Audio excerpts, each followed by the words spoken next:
Hello, everyone. To start this series on homelessness, the subtopic is going to be myths and facts.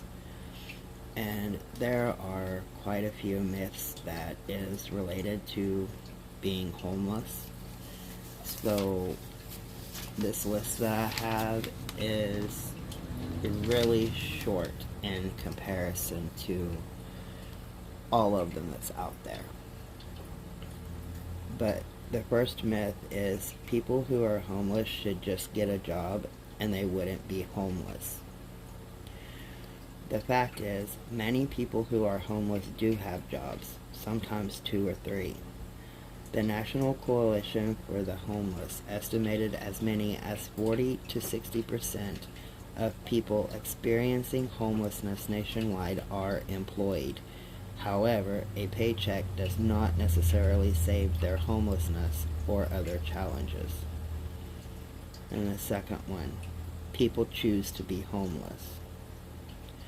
The fact is that this myth is very dangerous and allows us to ignore the trauma of homelessness and neurobiological effects trauma has on humans. Being homeless is stressful, humiliating, exhausting, and dangerous. It is hard day-to-day existence for men, women, and children. Another one is people who are homeless are dangerous, violent, and or criminals.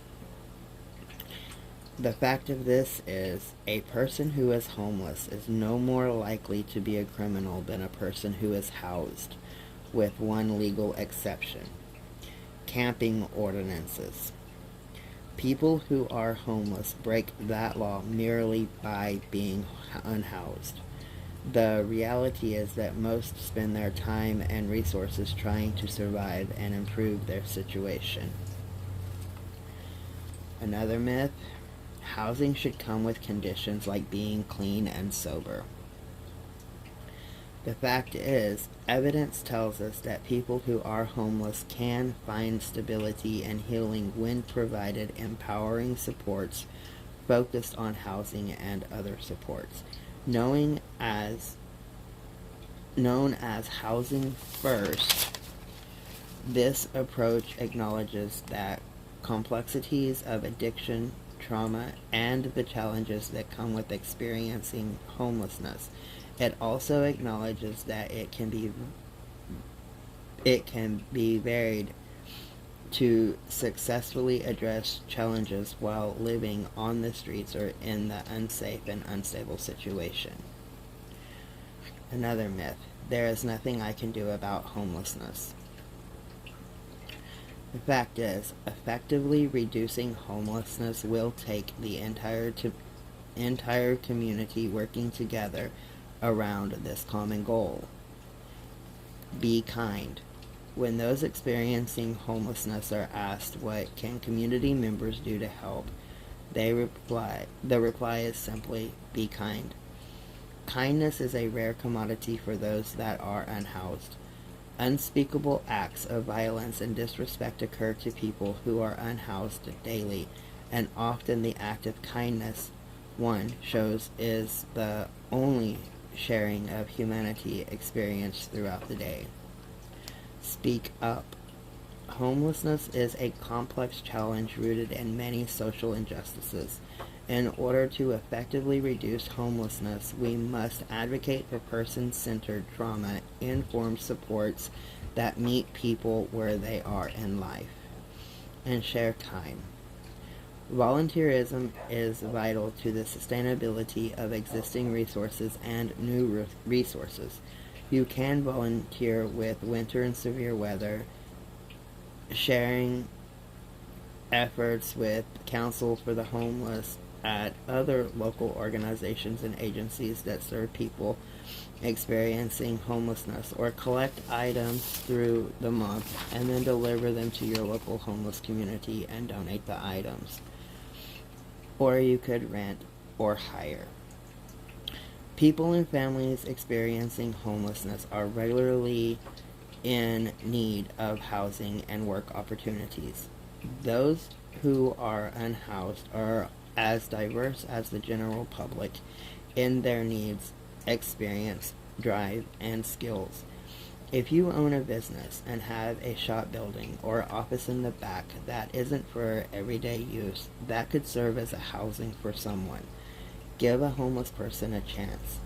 If you have a barn with a tack room, hire a homeless person to work and let them fix up the tack room or loft as their home.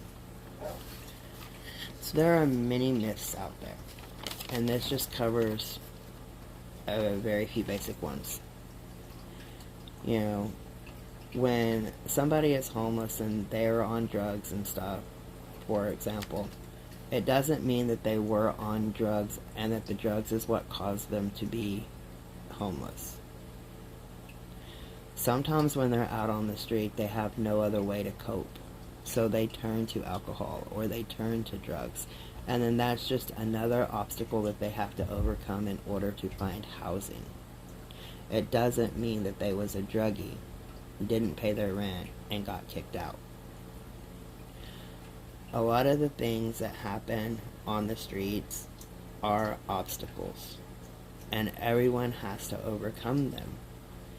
And the people that are able to help and assist should. When you take items out to the homeless community, and this is something that I have been told quite a few times, and mostly by the uppity up people in this town, you know, business owners, families that come from money, that when I take toothbrushes or socks or, you know, anything like that out to the homeless community, that I'm enabling them. I don't feel as though I am. I'm simply helping somebody with basic needs because they are human. And it's the same as if you hear of a family's house catching on fire and then they move in with a friend, but they need basic necessities. People always gather together and help situations like that, but they don't help the people that is just stuck out on the streets with no place to go. And another benefit of getting involved with the homeless community in your towns is learning about them, learning about where they come. And a lot of people are like, how does that benefit me? It really does. It really and truly benefits people. You can hear their stories. You can see where they came from. Maybe they say something that you realize, oh, that's when it all went bad. Well, they just taught you what not to do. You know, or sometimes there's homeless people that have military stories or police stories, or sometimes a homeless person actually interacts with criminals and they know, you know, what's going on in their town, and they can tell you where to stay safe. You know, they can tell you which part of town not to hang around after dark, or, you know, sometimes they're sleeping outside of a store and a store is robbed, and then they go in and, you know, they save the day. They have stories that tell of heroism all the time. But there's a lot of people out there that just doesn't want to listen to them. They think they're gross or nasty. You know, they think that they're going to get infected with something if they shake their hand. None of that is true. I mean, obviously, there are things out in the world. You know, we just got through with the pandemic. Shaking hands could be dangerous. But you can't put into the category, well, I can't shake this person's hands because they haven't washed their jacket in 6 months. You know, things like that is just rude, and it shows who you are, not who they are. So, whenever I go out to the homeless community, I try to always take them something that would be beneficial for them. And most of the things they do share. Socks or sweaters or, you know, blankets or whatever. They do share it. You're not going to roll up on a homeless community with stuff to offer and then get your car stolen and, you know, taken and sold and, you know, everything so they can go and buy their booze. And that's not how it works. When you roll up on a homeless community and you have something that you are giving to them as a group, They accept it as a group. They share it.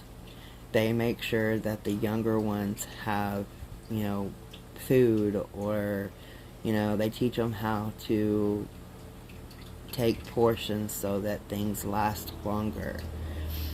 The elder community within the homelessness community is very wise. Very wise.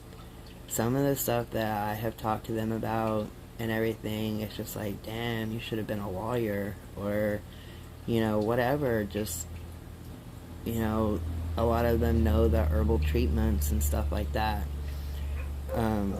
I've learned a couple of different techniques from the homeless community. Like, if you have a major bleed or something, I'm not talking like bleeding out, but, you get cut or something, and you don't have a band-aid or anything, a cobweb and spider web is amazing. Roll it up, put it on it, it naturally stops the bleeding. It helps it clot. And you're probably thinking, ew, gross, it's going to get dirt in the wound. Yeah, you can always rinse it later. If you're bleeding and it won't stop and you have a cobweb, use it. It's really good. I've done it. I've used it on my kids. But I learned that from the homeless community. So whenever we look at all these myths about them being druggies and getting kicked out, or all they have to do is go to work, stuff like that puts out the wrong information. And that's what this series is about. It's about clearing up some of the information that is out there, as well as the information on resources and stuff like that. So if you know of a truck stop that gives, shower tickets or anything to truckers and then they give them to the homeless, or, a small town deli or something that gives out the leftover deli food at the end of the day to the homeless, or anything like that. Any of the, what we call unlikely allies. The places that you really wouldn't think do a lot of good, but in reality they do. And they need to be recognized so that, number one, they can be credited for what they do, and number two, it can help more people. Then post those places in the comments. And, let's try to help the community as much as we can. Have a great day, everybody.